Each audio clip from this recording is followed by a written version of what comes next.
আসসালামু আলাইকুম আমার ভাই ও বোনেরা যে যেখানে আছো আশা করি আল্লাহ তোমাদের সকলকে ভালো রাখছে। আজকের রেসিপিতে আছে পটল এবং আঁকড়ি, এগুলা দিয়ে এই যে পদ্মা নদীর ইলিশ মাছ, এই যে তাজা ইলিশ মাছ। সাথেই থাকো। চলে আসলাম রান্না করার জন্য। তেল দিয়ে দিব রান্নার জন্য। পেঁয়াজ দিয়ে দিলাম এক কাপের মতো পেঁয়াজ বাটা, জিরা ও ধনিয়া বাটা একসাথে পাটায় পেস্ট করে নিচ্ছি।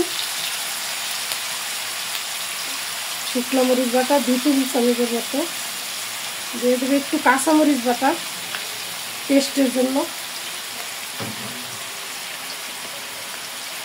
হলুদ 1.5 টেবিল চামচ, স্বাদ মতো লবণ। মশলাটা একটু ভালোভাবে তেলের সাথে মোটামুটি নাড়াচাড়া করে পরে পানি দিব কষানোর জন্য। একটু সামান্য পানি দিয়ে দেব। 5 মিনিটের ধৈর্য ধরে মশলাটা কষায় নিতে হবে।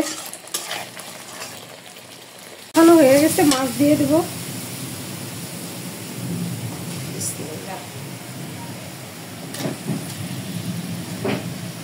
একটু সামান্য পানি দিয়ে মাছটা কষায় নেব।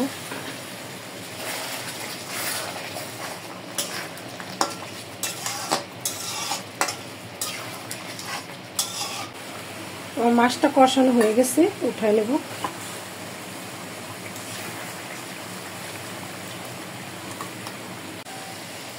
তরকারি দিয়ে দিলাম, ভালোভাবে নাড়াচাড়া করে 5 মিনিটের মতো। জল দেব না, মশলার সাথে এমনিতেই কষিয়ে নেব ঢাকনা দিয়ে।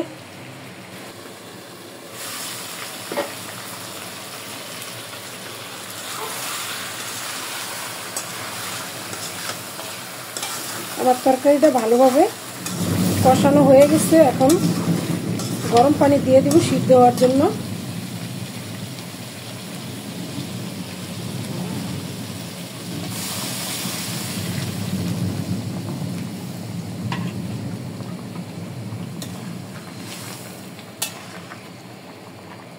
অনেক সুন্দর করে কষানো হয়েছে।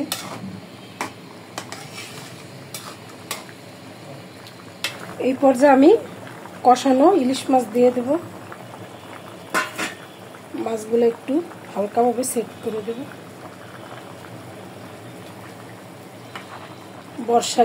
বর্ষার ইলিশ মাছ খেতে অনেক মজা, এইভাবে রান্না করে।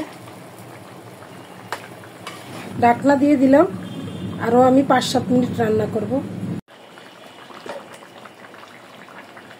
আমার তরকারিটা হয়ে গেছে,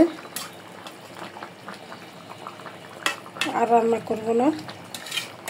হালকা জাল দিয়ে রান্না করছি। আপনারা এই নিয়মে রান্না করলে তরকারি অবশ্যই মজা হবে। কষ্ট করে একটু মশলাটা পাটায় পেস্ট করে নিতে হবে। যে যেখানে আছেন ভালো থাকেন। আজকের মতো এখানে বিদায় নিয়ে নিলাম। আল্লাহ হাফেজ।